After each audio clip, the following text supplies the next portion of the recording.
My sky, it's gonna be like a greenish teal kind of look.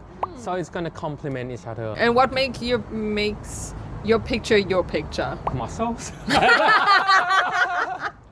Love that. Wrong. At Sabai, we explore the art of Thai entertainment and sit down for conversations with actors, actresses, as well as the creators who shape the series we love. Get ready for deeper insight into their craft and a closer look at the culture that brings their stories to life. Welcome back to Sabai Show BL. Today we're here with Earnie. Hi. Yes.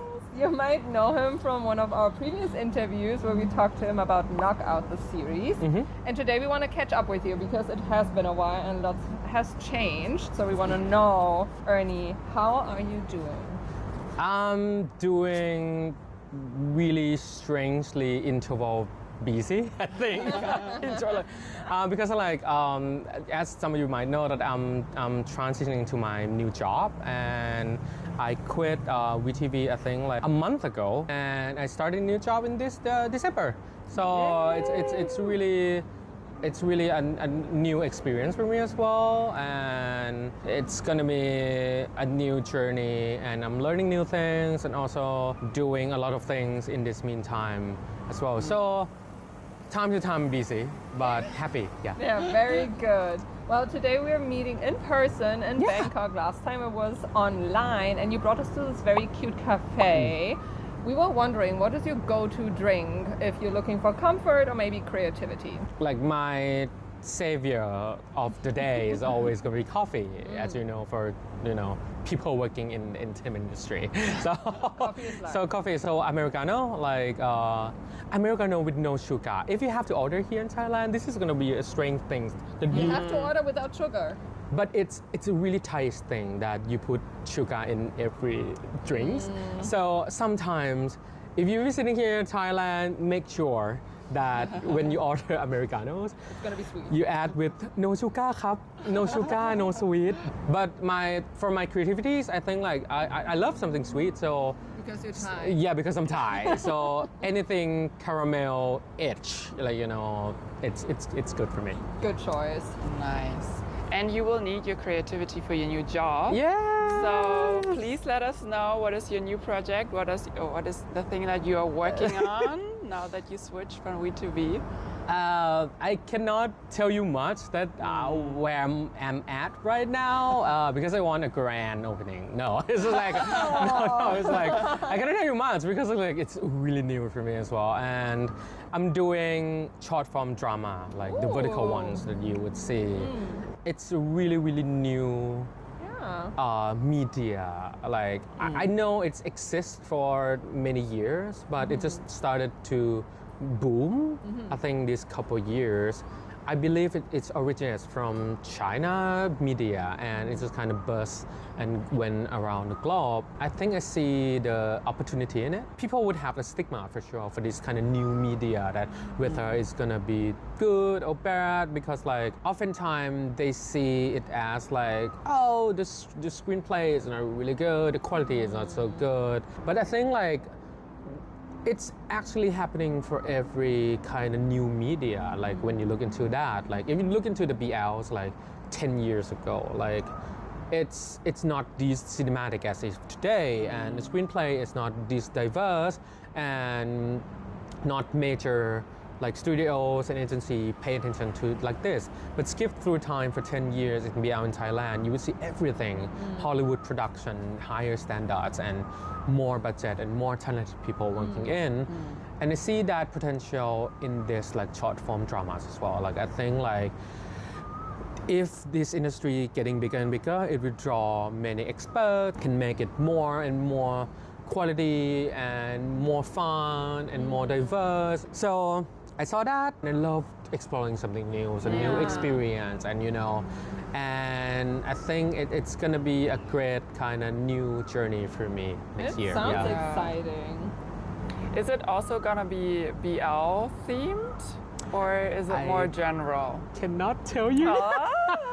Okay, we're gonna. But it will have everything. Like this is what I can do. It. And last time that we spoke, you kind of teased a little project that you were working on. How's that?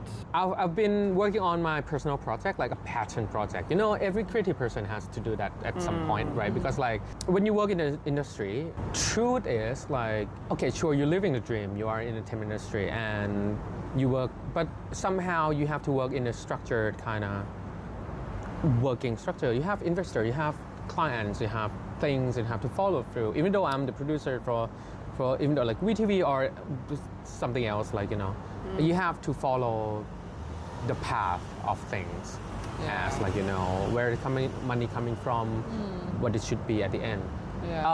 So I believe that every creative person who are in the industry have to have their side project as their like babies, like, you know, passion. So I've been cooking that. So it's weird to say, but I'm cooking my new babies. So I'm doing a short film right now at the moment. I would love to do it. It's gonna be a thriller short film / a little bit of horror. Oh my god. Yeah, so I love horror. So I'm gonna do that. Getting goosebumps right now because I'm not a horror person. But I will say like I watched all the thriller or horror BLs that came out this year because I think it's super interesting. Like it's a new genre and it's more character driven, which I really like. So I will watch. Thank you. Even though I'm scared of horror and thriller stuff, but I'm gonna push through. I don't know if this is gonna make it scarier for you, but I'm making like the subgenre is like technology horror. It's like it's already comes with your phones, your tablets, and there's something along that area. My paranoia is gonna rise. Yeah. I love that like mystery, and you know I love the mystery of the horror. So like I love to do one. That feels very like a real story when you talk about like technology horror because there are some horrible stories out there that are real, right? But yeah. We have seen a lot of your pictures and your photography that has blessed our timeline. Thank you. So we wanted to ask you, like, what is photography playing a role in your life right now? And you have been taking lots of pictures. I mean, we met him in this cafe while he was taking pictures of Gunner. So he's been taking lots of pictures. Tell us about your photography. Yeah. Like as I said before, like every creative person needs like the outlet to keep that passion alive and, you know, burning. And I think that is when the photography comes in mind for me. Like a little story, like I pick up a photography from my days when I was working in a modeling agency, and I didn't know anything about photography. I take really bad photos, which I think it was great, by the way. Like I was, I'm very good photographer for sure. Like back was then, you know, like a Kruger-Dunning curve where your confidence is the highest when you're so dumb. I was like, okay, I was that photographer for like, you know, many months, and I got this call from the clients that we have to take like digits. Digits is like a really plain photo of the models to send to the clients to see if the model would fit for their product or not. So I got called and yelled at that your photography sucks. You should be getting fired. I should tell your boss to fire you because like this is so bad. It's very shitty. And through the phone, I was like, okay. I almost cried. Like, okay, I'm so sorry, ma'am. Like, I will take a photo for you. And at the end of the call, it's like, what camera do you use? Or like, it's Fuji, something. And she was like, okay, now you listen to me, you little shit. You just crank your rotation to the far right, and you just like use this, and you stand 4 feet, and you do this, and never tilt the camera down. And you do this, okay, understand? I was like, yes, ma'am, I will do that. and I did that, and I sent it to her, and she called my boss like, okay, I got it, and he got it. And I was like, okay. And then my curious self started to picking up from that what does he mean by rotating to the far right? What does he mean by standing these feet? And what does he mean? So I started digging up by like YouTube teachers, and I started like, oh, that's why. And I improved myself from that, just from that, and I pick up like the passion from that, because like I'm very competitive. Like, it drives me so bad when someone say that I'm suck at you're something. bad at something, I'm that kind of person. I don't know if it's a bad thing. I don't know. Like, I feel like you need to have that in the industry. Otherwise, that's right. like, because like, fun fact, the reason why I speak so good English, I think I'm good at English. I speak really, really good at English, because like my mom is English teacher, like middle school teacher, English teacher, and I have a brother, 6 years older than me, and he is very good at speaking English. So I grew up in a household that my mom can teach English, and my own brother can speak English at some point. And I was that young teenage boy who's like, so jealous. This is so cool. You can speak another language, and that kind of that jealousy, that fire burning, like I want to be good. I want to be better than my brother. Drive me into learning language, and it happened to me with photography as well. Like, because like I got the other thing, you suck, and so I proved you. You can be good at photography. Yeah. Well, there you go. You learn something from Earnie. Take your anger into motivation. Yeah. especially for learning languages, you need a lot of motivation. Yeah. Otherwise, Yeah. Definitely. Oh, I forgot to talk about photography. So yes, so portraits. I love to do portraits. I love to do. You can see in my Instagram. Like I love to do portraits. I love to do masculine, minimalistic portraits of actors. So that would be my go-to thing. Would that also be like the style of photography, like how you would describe your pictures? That it's like minimalistic portraits. I think like the closest way, I think like clean, minimalistic. I think because like my taste is like I tend to have like a solo model in the center, in the as the main subject, and often have like clean backgrounds, like a clean walls, sky, sea, ocean, or green, like something like this. So it's just like showcasing the model. Yeah. And what makes your picture your picture? Muscles. Not wrong. Joke aside, like I think like masculinity and also like a little bit of like sexiness, I think like I put into the models, because like it's always gonna be tank tops or shirtless kind of stuff, because like these are like models or actors, they work so hard for their body, and they want good pictures, and it started from like I want to have someone, like, because I work out for the series, I work out for a lot, like, okay, do you know someone who can take a portrait? I actually can do that. So like that, it started from that. So, and I think like the things that stand out from my photography is like the colors in the photos, because like oftentimes your model most of the time your models are like orangey skin tone, like tan, or like this kind of skin tone. And I use like complementary color theory, like so I often use like sky to be the backdrop. So my sky, it's gonna be like a greenish teal kind of look. So it's gonna complement each other. So if you go through my feed, you would see no purple sky. Like I hated that sky. You will see like greenish, kind of teal kind of sky. I think that's my go-to color and preference to go. Yeah, now you've learned how Do to you take also pictures. have like an inspiration for your photography, or did it grow with you kind of over the years?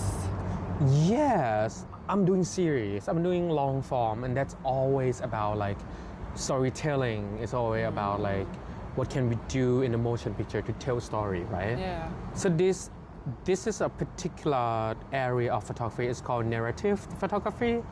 It's like you capture a scene from a movie. It's like when you look at this kind of photography, you will see story going on. You're curious, oh, what does it go? It's very difficult to do because it needs a lot of planning. It needs a lot of preparation. It needs a lot of like crafty, and that kind of inspired me. to do my next kind of skill set because I just bought my new camera. And yeah, I'm a new baby, so I would love to do kind of narrative photography where like when you look into a single picture, you could tell that there's something going on in this picture for sure. Like maybe there's mystery behind that, maybe there's something. It's like painting when you museum. It gives you that kind of information that maybe there's going on. So yeah. I would love to. That inspired me a lot. Yeah. That sounds very interesting. So we all have to keep our eyes on your social media to see what else you will bless us with. Well, now we're filming this in December 2025 in Bangkok, but this interview will be released around March next year. We were wondering if you plan your year 2026 or anything that you plan, how do you do that? Do you use any tools like, I don't know, a vision board or maybe mind maps? Like, how do you go about that? I used to try like my creativity tools. I used to try those kind of websites where you have like your flow chart and like canvas to do things and arrange your thoughts. I spend most of the time decorating my chart, not doing the actual work. Make it look pretty. I spend most of the time doing the pretty stuff, like, what kind of color do I use to this bubble? What kind of, should I arrange it? I think it's wasting more time to do the thing. It's not a waste. You need like motivation to look at it again at the later point of time. So it has to look pretty before it gets the job done. So it does. So I don't think it's working for me because I spend a lot of time making it pretty. I get lost in making that pretty. So I came back to the traditional way. Like I use pen and paper, to do that. I think I believe in jotting down something. I could memorize it better for me. And it's really it gives me the whole picture, the big picture and structure and everything. If like kind of draws it and write it on my own hand. So yeah, getting an overview. I feel that. Is there anything that you can tease already, like a project or a challenge for 2026? To be honest with you, I don't know what's gonna be like for the short form, like vertical thing in March 26. You might be hearing more from the short films that I'm producing and directing and writing. I think I'm gonna do it all for myself because I'm that micromanager. And I could say from WeTV standpoint, I think they're gonna have interesting projects. It's looking really, really good. And I think like the project that they are cooking right now, it's gonna be interesting, I think. Like it's gonna be like challenging socials and it's gonna be very good to follow. So I think you will see interesting BLs from WeTV. And for me, I think one thing, I have my birthday on my 17th of March. I'm gonna do something interesting. It's called Murder Mystery Birthday Party. Where it's just So I got an idea from the girls from the TikTok. They create like a birthday party and they just bring their friends and everybody's glammed up and everybody's playing a role play of finding out who is the killer. It's like murder mystery, like board game vibe, but people just enroll in their characters and do it. I'm gonna do the same thing for my birthday for sure. I'm gonna do the same thing. So looking out for that. So if I'm gonna do that, I need to write the script like right now. With everything on your plate. Your schedule is packed. Yeah. Wow, amazing. Well, can't wait to see how this is gonna pan out. And well, we are already at the end of our interview. Do you have anything that you would like to say to your fans from Europe? I think in the BL perspective, I think like the industry it's going really fast with high competitiveness in the market. I think every huge studios and every huge like major studio who produce the BLs and like the main network here in Thailand, like Channel 3, Channel 7, it's the main player here this year as well. They just announced like big BL projects, and this expansion of the market creates very high competitiveness, and I do believe this competitiveness breeds a lot of higher standards and and qualities, and because you cannot do shitty series anymore because nobody wants to watch, because I believe like there are always going to be like 10 titles or maybe like 12 titles per week released next year. So people they're fighting for audience right now and for the attention. Yeah. So you have to do really, really good, and I think it's the best for the audience to get a really good show and interesting script.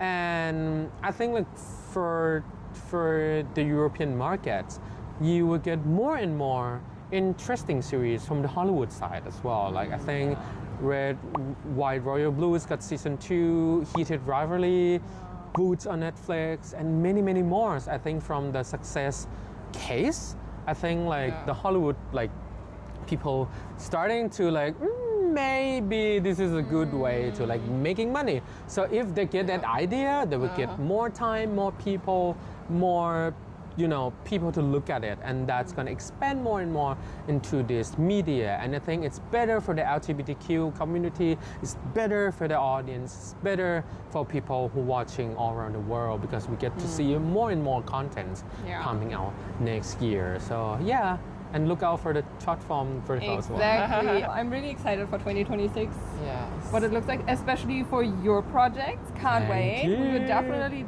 sit down again and talk about the short film vertical series, because I'm really interested in knowing like how you film this and like just how the approach is probably different to that. So can't wait to talk about that then. Yeah. But for now, thank you so much, Ernie, Yeah. for taking the time. You're welcome, sitting you're down welcome. with us Yeah. for a second time.